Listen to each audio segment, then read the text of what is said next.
So hey guys, this is Aditya Raj Gupta and इस video में हम वेरिएबल्स, डेटा टाइप्स एंड कुछ ऑपरेटर्स एंड ऑपरेंड्स के बारे में भी जानेंगे।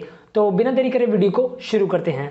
तो सीधा VS कोड पे आके हम यहाँ पे अपना एक बॉयलर प्लेट लगा लेते हैं। सिमिलरली सब कुछ आपको पता ही है। और यहाँ पे मैं लिख देता हूँ जावास्क्रिप्ट ट्यूटोरियल। नहीं, इस वाले में हम जावास्क्रिप्ट ट्यूटोरियल नहीं लिखेंगे। यहाँ पे हम लिखेंगे variables, data types and operators. ठीक है, variables, data types and operators. ठीक है, और अब हम यहाँ से जाते हैं, सीधा लाइव शेयर का बटन दबाते हैं और ये सीधा हमारा लाइव शेयर खुल गया है। मैं उसको सेव कर देता हूँ इस वाले पार्ट को, और इस वाले पार्ट को रिफ्रेश मारता हूँ तो मेरा ये वाला पार्ट मिलकर सेक्शन में मेरा मतलब टाइटल वाले पार्ट में मेरा ये रिफ्लेक्ट हो गया, variables, data types and operators. हम कुछ कंटेंट प्रोवाइड करते हैं यहाँ पे। तो मैं कुछ कंटेंट प्रोवाइड करने के लिए यहाँ पे सिंपल एक क्लास दूंगा, जो मतलब एक डब्बा क्रिएट करूंगा जिसकी क्लास होने वाली कंटेनर। एंड कंटेनर के अंदर मैं एक h1 क्रिएट कर देता हूँ। h1 के लिख देता हूँ दिस इज, क्या लिखे h1 में, दिस इज हेडिंग लिख देते हैं simple, this is heading part. ठीक है, this is heading part. And फिर यहाँ पे मैं कुछ एक और डब्बा क्रिएट करता हूँ जिसका क्लास क्या दे हम, जिसकी क्लास हम दे देते हैं बॉक्स, कंटेनर, कुछ भी दे सकते हैं आप। तो यहाँ पे हम दे देते हैं बॉक्स। ठीक है, बॉक्स दे दिया। अब बॉक्स के अंदर मैं एक पैराग्राफ टैग लिख देता हूँ ताकि मेरा कंटेंट थोड़ा अच्छा लगे। और मैं VS कोड का फ़ायदा उठाते हुए यहाँ पे लॉरेम यूज़ करूँगा। लॉरेम 34 यूज़ कर लेते हैं। लॉरेम 34 तो कम ही है यार। लॉरेम 50 यूज़ कर लेते हैं। Absolutely right. एंड मेरा ये कॉन्टेंट आ चुका है। इसको मैं सेव करता हूँ और आपको वहाँ दिखाता हूँ और इसको रिफ्रेश मारता हूँ तो ये मेरा कुछ कंटेंट आ गया है जो कि अब अच्छा लग रहा है। ज़्यादा फोकस ना करते हुए, CSS ना देखते हुए, मतलब मार्कअप पे ज़्यादा और ना फोकस करते हुए हम चलते सीधे जावास्क्रिप्ट पार्ट पर भी जंप करते हैं। और हम सीधा सबसे पहले देखेंगे यहाँ पे वेरिएबल्स क्या होते हैं। तो जावास्क्रिप्ट पार्ट के लिए मैंने आपको पिछली वीडियो में बताया था। अगर आपने मेरी पिछली वाली 2 वीडियोस को नहीं देखा है जावास्क्रिप्ट के बारे में, इंट्रोडक्शन उसका, और आपको नहीं पता इंट्रोडक्शन जावास्क्रिप्ट क्या होता है, कैसे काम कर रहा है, तो आप मेरी पिछली वीडियोस को देख। उससे पहले मैं आपको ये बता दूं कि मतलब मैंने बहुत सारी ऑसम वीडियोस बना रखी है। वेब डेवलपर चैनल है मेरा, मतलब आप इसको तो एक्सेस कर रहे हैं, आप जानते होंगे। एंड मतलब मैंने ऑसम वीडियोस बना रखी है। VS कोड के बारे में मैंने ऑसम वीडियोस बना रखी है। फिर मैंने फ्रंट एंड डेवलपमेंट स्किल्स पे भी ऑसम वीडियो बना रखी है। तो आपको इस चैनल का एक्सेस बिल्कुल डिस्क्रिप्शन बॉक्स में मिल जाएगा। वहाँ पे आपको प्लेलिस्ट का एक्सेस भी मिल जाएगा, वीडियोस का एक्सेस भी मिल जाएगा। एंड वहाँ पे आपको सारी चीज़ों का एक्सेस मिल जाएगा। फिर भी आपको अगर कोई डाउट आता है तो comment section is yours only. तो आप कमेंट सेक्शन में मुझे पूछ सकते हैं और मैं वहाँ पे आपको आंसर जरूर करूँगा। ऐसा मत सोचना कि मैं आंसर नहीं करूँगा, वहाँ पे ज़रूर ही मैं आपके कमेंट का रिप्लाई दूंगा। तो अपने टॉपिक पे वापस चलते हैं और हम यहाँ पे स्क्रिप्ट लिखते हैं। स्क्रिप्ट, इससे पिछली वीडियो में मैंने आपको बताया था कि हम इन ब्राउज़र कैसे लिख सकते हैं। तो सीधा मैं यहाँ आपको बताता हूँ कि वेरिएबल्स होते हैं जावास्क्रिप्ट में। तो वेरिएबल्स को हम शॉर्ट फॉर्म में लिखते हैं var और वैर, जो भी आप कह लो। और यहाँ पे अगर मैं var a, एक वेरिएबल बनाया मैंने, अगर उसकी वैल्यू मैं दे दूँ कुछ भी, अगर मैंने 50 वैल्यू दे दी और सेमीकोलन से उसको एंड कर दिया और इसको सेव करता हूँ मैं, और फिर मैं अपने ब्राउज़र वाले पार्ट पे चल के यहाँ पे इंस्पेक्ट कर सकता हूँ इसे। और मैं आपको ये बता दूँ कि बार बार कौन इंस्पेक्ट करेगा, तो मतलब बार बार राइट क्लिक करके कौन इसको इंस्पेक्ट करेगा। एक शॉर्टकट होता है Ctrl+Shift+I अगर आप विंडोज़ पे हैं तो, और अगर आप मैक OS पे हैं तो आपका होगा Command+Shift+I। मतलब आप देख लेना मैक OS के लिए, इंटरनेट गूगल बाबा पे सर्च कर लेना। तो Ctrl+Shift+I दबाते हैं यहाँ पे और मेरा ये मतलब डिबग कंसोल खुल जाएगा यहाँ पे, जो कि जावास्क्रिप्ट के लिए स्पेशली डिजाइन होता है। एंड यहाँ पे आपको दिख जाएगा कंसोल वाले पार्ट में, अच्छा इसलिए नहीं दिख रहा क्योंकि शायद मैंने इसको प्रिंट नहीं कराया। तो प्रिंट कराने के लिए तो आपको पता ही है क्या कमांड होती है, console.log से हम, और हमने किस में वेरिएबल्स की वैल्यू स्टोर करी है, A में करी है, तो console.log_a।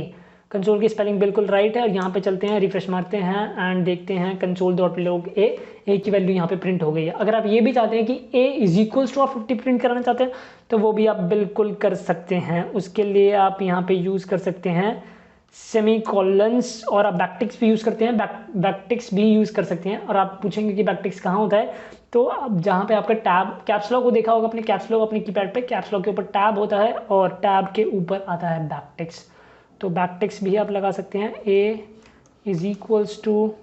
इतना कमा डाल के A आ गया है और मैं इसको यहाँ पे जाके रिफ्रेश करता हूँ तो A = 50। तो आप ऐसे भी देख सकते हैं the value of A is 50। ये मतलब ये मैटर नहीं करता है यहाँ पे। तो उस वाले पार्ट को मैं वापस वैसे ही करके इसको सेव, इसको रिफ्रेश, हमारा 50 प्रिंट हो गया है।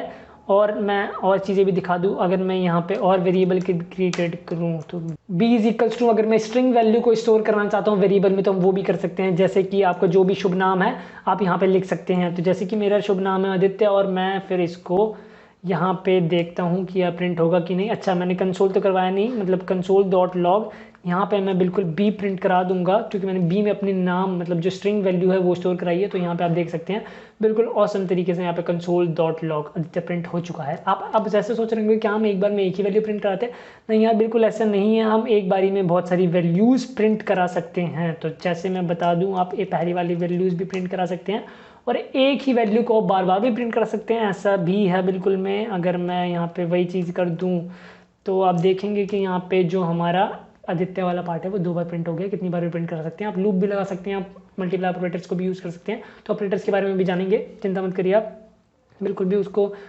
और यहाँ पे मैं अगर अपने अब ए वाले पार्ट को सिंपल प्रिंट कराऊँ ना तो वो वाला पार्ट मेरा, आप ये ना सोचना कि डिसअपीयर हो जाएगा, वो वाला पार्ट स्टोर्ड है अभी भी। तो हमने जो प्रिंट कराया है वो रह रहा है। अब बात आती है कि अब अगर मैं यहाँ पे कुछ अननोन वेरिएबल लिख दूँ तो क्या वो प्रिंट होगा या फिर कुछ उसकी वैल्यू प्रिंट होगी, तो वो भी देखते हैं। ये आपका टास्क है, जल्दी से वीडियो पॉज करके देखिए उसे। तो कंट्रोल सी दबाया मैंने और यहाँ पे मतलब कंट्रोल सी नहीं, मैंने मतलब सी वेरिएबल ले लिया है, उसको मैं प्रिंट करा रहा हूँ जो कि एक अननोन है, एम्प्टी, हम पता ही नहीं है सी क्या है, उसको प्रिंट करा रहे हैं हम। देखिए आप टास्क जल्दी वीडियो पॉज करके। तो मैं यहाँ पे जाता हूँ, रिफ्रेश करता हूँ तो यहाँ पे आप देख सकते हैं कि दिखा रहा है अनकॉच रेफरेंस एरर। तो यहाँ पे क्या बता रहा है, सी इज नॉट डिफाइंड। सी क्यों डिफाइंड नहीं है, हमने सी को डिफाइन कराया क्या, बिल्कुल नहीं करा सी को डिफाइंड। तो कैसे दिखा सकता है ये। अगर मैं वहीं उस केस में जाके यहाँ पे सी लिख दूँ और यहाँ पे कुछ इसको डेसिमल वैल्यू भी प्रोवाइड कर दूँ और कॉलन लगा दूँ, फिर यहाँ पे मैं रिफ्रेश कर दूँ तो ये सी की वैल्यू प्रिंट करा दे रहा है। तो आप देख सकते हैं कि मतलब ऐसे काम करता है वेरिएबल्स। अब हमारा वेरिएबल सेक्शन क्लियर हो चुका है, आपको हो चुका होगा, नहीं हुआ तो कमेंट सेक्शन में आप लिख दीजिएगा क्या डाउट है आपको। अब हम सीधा ऑपरेटर वाले पार्ट पे जंप करते हैं। तो ऑपरेटर वाले पार्ट पे जंप करने से पहले मैं कुछ आपको नॉलेज प्रोवाइड कर देता हूँ। तो ऑपरेटर्स इन जावा स्क्रिप्ट, तो ऑपरेटर्स इन जावा स्क्रिप्ट पढ़ रहे हैं हम। और यहाँ पे मैं आपको बता दूँ कि अगर मैंने ऐसे लिखा है स्टेटमेंट कि 3+4, तो 3+4 वाले सेक्शन में हमारे प्लस जो सेक्शन है, मतलब जो प्लस वाला पार्ट है मेरा, वो होगा मेरा प्लस वाला पार्ट क्या होगा मेरा, ऑपरेटर। इस चीज़ में आप बिल्कुल भी कंफ्यूज ना होना, इस वाली वीडियो को आप ध्यान से देख लीजिए। और जो मेरा वहाँ पे 3 और 4 है वो क्या है मेरा, ऑपरेंड्स। इसे हम क्या कहते हैं, ऑपरेंड्स। तो ऑपरेटर और ऑपरेंड्स में डिफरेंसेस कभी आपसे पूछे भी जा सकते हैं, या फिर अगर आप कॉलेज में पढ़ते हैं तो आपसे जरूर पूछा जाएगा कि ऑपरेटर्स ऑपरेंड में क्या है डिफरेंसेस होते हैं। तो आप बता सकते हैं ऑपरेटर मेनली क्या होता है कि प्लस माइनस, सब्स्टिट्यूशन, मल्टीप्लिकेशन, ये सारे ऑपरेटर्स में काम करते हैं। और जिनका हम कर रहे हैं ऑपरेटर यूज़ करके क्या कर रहे हैं, मतलब मल्टीप्लिकेशन, डिवीजन, कुछ भी ऑपरेशन उस पर एक्शन परफॉर्म कर रहे हैं, उन्हें हम कहते हैं ऑपरेंड्स। ये हो गया। अब हमारे पास ऑपरेटर कितने टाइप्स के होते हैं, ऑपरेटर्स के टाइप भी होते हैं, जो कि हमारे पास 2 टाइप्स के ऑपरेटर होते हैं। एक होता है unary operator and secondly is binary operator. तो हम देखते हैं पहले यूनरी ऑपरेटर को। तो यूनरी ऑपरेटर होता है हमारा जिसमें सिंगल ऑपरेंड होता है। तो इसका एग्जांपल लेते हैं, पहले लिख देते हैं आपके रेफरेंस के लिए, आपके नोट्स के लिए। It has single operand. तो सिंगल ऑपरेंड होता है, तो एग्जांपल में दे देता हूँ मैं, जैसे कि x इज इक्वल्स टू आप -x जैसे ही लिखेंगे तो ये एक आपका मतलब यूनरी ऑपरेटर का एग्जांपल है। और अगर मैं आपको यहाँ पे एग्जांपल्स प्रिंट करके दिखाऊं, उससे पहले मैं नोट्स के लिए आपको लिख देता हूँ एग्जांपल्स, एक minute, examples of unary operators, ठीक है। एग्जांपल ऑफ यूनरी ऑपरेटर मैंने यहाँ पे लिख दिया है c is equals to -c, ठीक है। यहाँ पे मैंने पहले बता रखा है कि c क्या है। यहाँ पे मैं इसको सेव करता हूँ, यहाँ पे सेमीकोलन लगा के मैं इसे सेव कर देता हूँ। और यहाँ पे मैंने पहले लिख रखा है c इज इक्वल्स टू 7238.382 होता है। अब c is equals to -c दे दिया मैंने।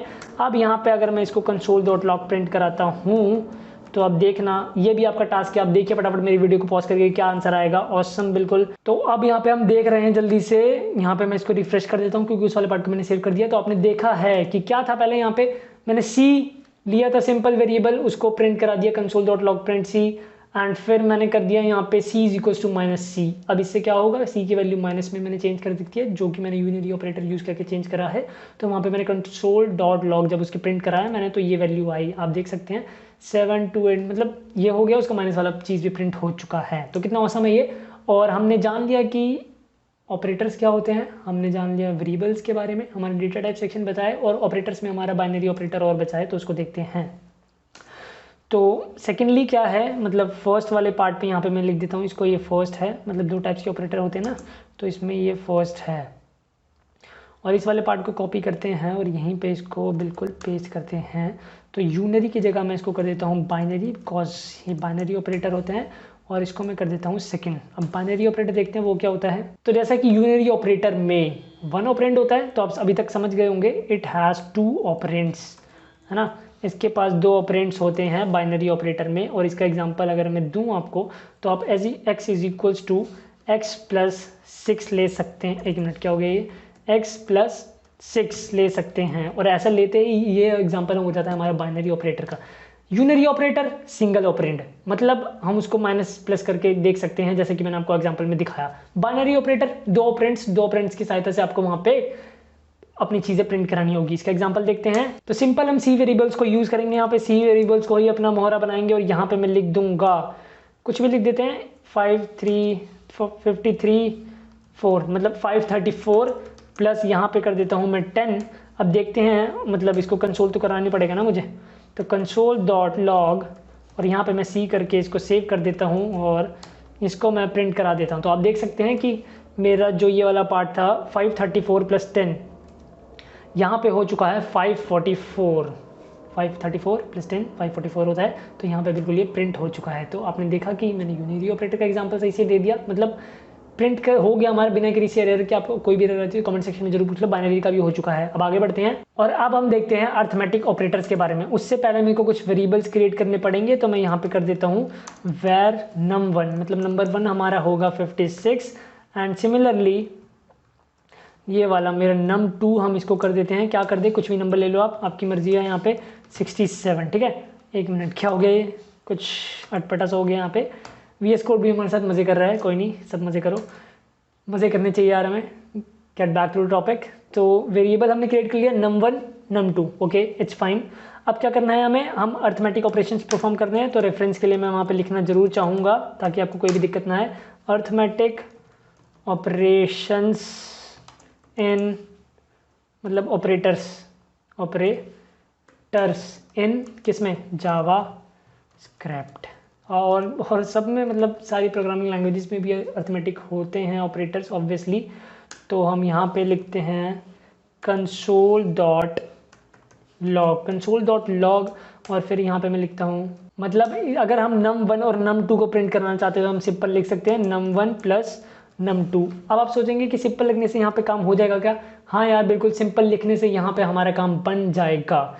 मैंने यहाँ पे जैसे कि num1 और num2 को प्रिंट करा दिया है कंसोल डॉट लॉग, तो 56 प्लस 67 आप कैलकुलेट कर लीजिए कितना होता है। मैं सीधे यहाँ पे जावास्क्रिप्ट पे आपको दिखा देता हूँ। तो 56 प्लस 67 होता है 123, तो यहाँ पे इसने इसका सम दे दिया है। अगर वहीं पे हम इसको माइनस कर दें तो 56 माइनस 67, जो कि माइनस में हमारी वैल्यू आएगी, रिफ्रेश करते हैं यहाँ पे इसको, तो ये आगे -11, जो कि एब्सोल्युटली राइट है। तो मेरे ये वाला पार्ट तो सही से काम कर रहा है, बट हमें इसको स्टेटमेंट के साथ प्रिंट कराना है। तो वो कैसे कराएं, तो वो भी देख लीजिए आप, स्टेटमेंट के साथ कैसे प्रिंट कराते हैं इसे। तो स्टेटमेंट के साथ प्रिंट कराने के लिए इसमें कंकैटिनेशन वाला जो ऑपरेटर होता है वो यूज़ करना पड़ता है। कंकैटिनेशन ऑपरेटर क्या मतलब, इसे प्लस तरीके से यूज़ करते हैं। तो मैं यहाँ पे लिखूँगा प्लस, और मैं यहाँ पे अपने सेमी कॉलन्स पे लिख दूंगा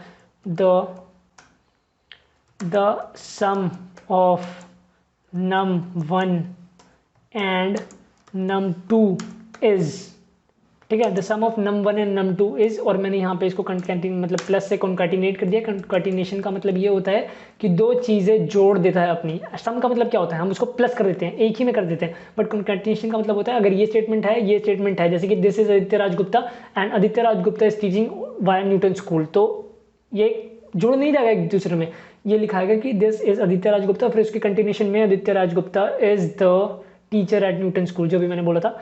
तो यहाँ पे आ चुका है ये। अब इस वाले पार्ट को हम देखते हैं, यहाँ पे इसको रिफ्रेश करते हैं तो आ चुका है the sum of num1 and num2 is -11। अच्छा, -11 तो नहीं होता, यहाँ पे मैंने गलती कर दी है, कोई नहीं, इसको वापस करते हैं और यहाँ पे जाके इसको रिफ्रेश करते हैं। तो अब ये बिल्कुल 123 आसानी से आ चुका है। तो सारे अर्थमेटिक ऑपरेटर्स सिमिलर होते हैं। तो दिखा देता हूँ मैं आपको, जैसे कि यहाँ पे हम माइनस वाला ऑपरेटर, मतलब ऑपरेशन परफॉर्म करें, अगर माइनस होता है, मल्टीप्लिकेशन होता है, डिवीज़न भी आप यूज़ कर सकते हैं, और देखते हैं हम ये कैसे काम कर रहे हैं। 1 मिनट। डिवीज़न, हाँ डिवीज़न सही है बिल्कुल। तो अब यहाँ पे बिल्कुल आ जाना चाहिए, तो आ चुका है सम। अब इन वाले सेक्शन में क्या करा मैंने, सब में सम कर दिया। तो द डिफरेंस इसमें कर देते हैं डिफरेंस, DIFFERENCE। तो डिफरेंस ऑफ नम 1 नम 2, ठीक है। और द प्रोडक्ट, तो यहाँ पे करते हैं इसको प्रोडक्ट, और यहाँ पे क्या करते हैं इसको द डिवीज़न। तो वो सब तो आपको चीज़ें पता है, बट मैं इसको बता रहा हूँ आपको कि चीज़ों को कॉन्कैटिनेट कैसे करते हैं हम। तो यहाँ पे रिफ्रेश करते हैं और यहाँ पे दिखा रहा है the sum of num 1 num 2, the difference of num 1 num 2, the product of num 1 num 2 and the division of num 1 and num 2। तो अब तक तो आपको सारी चीज़ें क्लियर हो गई होगी। कुछ भी नहीं होता तो आपको पता है, कमेंट सेक्शन इज योर्स, आप वहाँ पे लिख दीजिए जो भी आपको करना है, मतलब जो भी डाउट आ रहा है आपको। और आगे बढ़ते हुए मैं इस वाले पार्ट को मतलब चेंज ही कर देता हूँ और यहाँ पे लिख देता हूँ द वैल्यू ऑफ नम 1, और इसको चेंज कर देता हूँ। यहाँ पे मैं आपको पावर ऑपरेटर भी दिखा रहा हूँ, तो नम 1 एंड नम 2, ठीक है। अब यहाँ पे मुझे पावर ऑपरेटर यूज़ करना है, तो मैं इसको ऐसे यूज़ करूँगा, मतलब पावर कैसे देनी होती है सिंपली। तो नम 1 ये तो कुछ ज़्यादा पावर दिखा देगा, फिर भी हम देखते हैं, रिफ्रेश करते हैं, पावर इतनी हो गई इसकी। अच्छा ये क्या दिखा रहा है, अच्छा पावर कुछ ज़्यादा ही हो गई। हम सिमिलर देखते हैं, आपको पता ही होगा 3⁴ कितना होता है, तो आपको कैलकुलेट कर लीजिए, नहीं पता तो 3⁴ तो यहाँ पे हम करते हैं 3 एंड यहाँ पे करते हैं 4 और यहाँ पे कैलकुलेट करते हैं इसे। तो 3⁻³ हमारे पास 18 होता है, 3 × 3 × 3 × 3 81 सॉरी नॉट 81 होता है। तो ये आंसर एब्सोल्युटली राइट प्रिंट हो चुका है। ये था बात पावर की, एंड पावर की बात थी ये। अब हम क्या करते हैं, इस वाले पार्ट को वैसे ही रखते हैं एंड हम यहाँ पे कुछ और ऑपरेशंस आपको परफॉर्म करके दिखाते हैं। तो द वैल्यू ऑफ, यहाँ पे मैं इसको कर देता हूँ नम प्लस प्लस भी ऑपरेटर्स होते हैं हमारे पास, प्लस मतलब प्लस पोस्ट भी होता है और एक प्री भी होता है, तो उसको देखते हैं हम। तो यहाँ पे अगर मैं नम 1 प्लस कर दूँ, और इस वाले पार्ट को तो अभी हम कमेंट आउट कर देते हैं। यहाँ पे रिफ्रेश करते देखते हैं तो क्या होता है। नम 1 की वैल्यू पहले देख लेते हैं, वैल्यू क्या थी। नम 1 की वैल्यू हमारे पास 3 थी, अब हमने कर दिया इसको नम 1 प्लस, तो क्या प्रिंट होता है, अभी भी हमारे पास 3 प्रिंट होता है, 3 प्रिंट हो रहा है। तो ऐसा क्यों हो रहा है, सोचो। अगर आपने कभी प्रोग्रामिंग पढ़ा हो तो आपको बिल्कुल पता होगा, बट अगर नहीं पढ़ा है तो मैं बैठा हूँ इधर, बिल्कुल बताऊंगा मैं आपको। तो नम 1 प्लस एक पोस्ट फिक्स ऑपरेटर होता है, और ये कैसे काम करता है कि मतलब 3 की वैल्यू यहाँ पे इंक्रीज तो होगी, बट कब होगी, अगर हमने प्लस आगे लगाया है, पोस्ट लगाया है, तो ये कब होगी इंक्रीज, जब हम उसको दोबारा कॉल करेंगे। अब अगर मैंने जैसे ही 3 को कॉल कर दिया, तो जैसे कि मैं आपको दिखाऊं, console.log में सिंपल यहाँ पे, कंसोल की स्पेलिंग शायद गलत है, console.log में यहाँ पे कर दूँ, यहाँ पे क्या कर दूँ num 1। तो num 1 को अब जैसे ही मैं यहाँ पे कॉल करूँगा ना, ये प्रिंट कर देगा हमारा 4। आपने देखा कि यहाँ पे num 1 की वैल्यू प्रिंट हो चुका है। तो ऐसे कैसे हो रहा है अब तक आप समझ गए होंगे, नहीं तो मैं एक बार और रिपीट कर दे रहा हूँ, नहीं तो आप वीडियो को भी पीछे कर सकते हैं। कि हमारा जो पोस्ट फिक्स ऑपरेटर है वो कब काम करता है, जब हमने 3 को वैल्यू दे दी, मतलब 3 पे लगा दिया, और वो जब अगेन कॉल होगी ना, तब हमारा वो पोस्ट फिक्स ऑपरेटर काम करेगा। और प्री में बिल्कुल ऐसा नहीं है, प्री में तो मतलब पहले ही वो हो जाता है। तो उसको भी देख लेते हैं। तो द वैल्यू ऑफ, इसको यहाँ पे करते हैं ना, यहाँ पे इसको हम हटा देते हैं और इसको आगे लगाते हैं, क्योंकि ये प्री पे हम वर्क कर रहे हैं, एंड प्री पे वर्क करने के लिए हम इसको यहाँ पे आगे ही लगाएंगे। तो यहाँ पे अब वैल्यू इसकी 4 हो जाएगी। तो एक मिनट, अच्छा ये चीज़ तो मैं आपको बताऊंगा, बट इस वाले पार्ट को मैं अभी इसको कमेंट आउट कर देता हूँ। ये चीज़ मैं कैसे भूल गया मुझे पता नहीं चल रहा। तो value of plus num 1 is 4। अब आप बिल्कुल अच्छे तरीके से समझ गए। अब जो हुआ था उसे देखते हैं कि क्या हुआ था। तो मैंने यहाँ पे कर रखा है। वैसे ये सारी चीज़ें जो आ रही है ना, मतलब post fix in fix operators के बारे में, ये सारी चीज़ें हैं नहीं, ये सारी चीज़ें मतलब प्रोग्रामिंग में आ जाती हैं, फिर कॉन्सेप्ट्स आ जाते हैं यहाँ पे। पर भी मैं आपके नॉलेज के लिए बता देता हूँ, ताकि आपको कोई भी प्रॉब्लम ना आए फेस कर, मतलब कोई भी प्रॉब्लम ना फेस करें।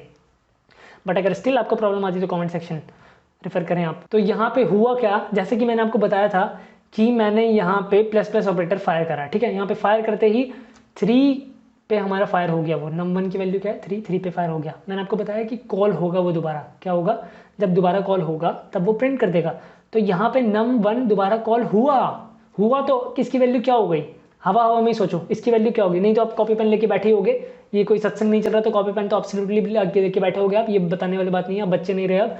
तो आपने देखा होगा कि 3 और जब दोबारा कॉल हो तो 4 हो गया। अब यहाँ पे क्या कर रहे हैं हम, 3 इसकी वैल्यू इंक्रीज कर दें तो 4 से वैल्यू क्या हो जाएगी, इंक्रीज हो जाएगी ना, तो इसलिए यहाँ पे 5 आ जाता है। दोबारा देखते हैं, यहाँ पे द वैल्यू ऑफ नम1 इज 5। अगर मैं इसको यहाँ पे कॉल ही ना करूँ, मतलब इसको पोस्ट फिक्स ऑपरेटर कॉल ही ना करूँ, इसको फायर ही ना करूँ, तो ये सीधा 4 ही देगा, है ना, उसमें नो डाउट। बट अगर मैं इसको कॉल कर दूँ, फायर कर दूँ, तो यहाँ पे ये बिल्कुल ऐसा देगा। अब तक तो आप समझ ही गए होंगे कि क्या चल रहा है। तो जाने से पहले आपको मैं न्यूटन स्कूल के बारे में बता दूं कि न्यूटन स्कूल क्या है, जिसके कारण मैं ये सारी जानकारी और टीचिंग नॉलेज आपको प्रोवाइड कर पा रहा हूँ जावास्क्रिप्ट वेब डेवलपमेंट के बारे में। तो Newton School is a platform which prepares you for career in tech. It not only prepares freshers students, but it also prepares women, those who do not have any tech background. And it has tie up more than 300 companies like Google, Xiaomi, Byju's and all, and it also ensures that you must have place in best to best company. And Newton School के पे after placement scheme के under आपको कोई भी फी पे नहीं करनी है। कब तक, जब तक कि आपका पैकेज मिनिमम 5 लाख CTC से ऊपर नहीं लग जाता। तो कितनी औसम बात है ना। एंड लर्निंग पर्पस के लिए न्यूटन स्कूल ने अपना एक लॉन्च पैड भी निकाल रखा है, जिसका एक्सेस मतलब डिस्क्रिप्शन बॉक्स में आपको वेबसाइट का एक्सेस तो मिल ही जाएगा न्यूटन स्कूल के, और साथ ही साथ आपको न्यूटन स्कूल के लॉन्च पैड का भी एक्सेस मिल जाएगा। जैसे कि मैंने आपको बताया, यहाँ पे कोर्सेज फ्री में अवेलेबल है। तो आप जब लॉन्च पैड पे जाएंगे तो वहाँ आपको रजिस्टर या साइन इन का ऑप्शन मिलेगा, वो सारी चीज़ें आप कर लीजिएगा। एंड फिर आपको वहाँ पे ट्रैक्स, प्लेग्राउंड एंड कॉन्टेस्ट का सेक्शन मिलेगा। ट्रैक सेक्शन में आते ही आपको सारे कोर्सेज मिल जाएंगे जो कि एब्सोल्युटली फ्री ऑफ कॉस्ट है आपके लिए। और अगर आप मतलब 5 लाख CTC वाले प्रोग्राम में इनरोल करना चाहते हैं तो वो भी आप कर सकते हैं, जिस कुछ आपको कुछ क्लियर करना पड़ता है। फिर वहाँ पे आता है प्लेग्राउंड सेक्शन। प्लेग्राउंड सेक्शन में आपको प्रोजेक्ट क्रिएट करना होता है, मीन आप प्रोग्रामिंग पे काम करना चाहते हैं, आप वेब डेव पे काम करना चाहते हैं, जो भी आप काम करना चाहते हैं वो कर सकते हैं आसानी से। फिर आता है कॉन्टेस्ट का सेक्शन। न्यूटन स्कूल में आपने कौन कौन से कॉन्टेस्ट दिए हैं, क्या चल रहा है, स्कोर क्या है, गुडीज कितने जीते हैं, वो सारी चीज़ें आपको कॉन्टेस्ट सेक्शन में मिल जाएगी। तो ये थी जानकारी न्यूटन स्कूल एंड इसके लॉन्च पैड के बारे में। इस वीडियो के लिए इतना ही, तब तक के लिए कोड करते रहो, पढ़ते रहो, बाय बाय।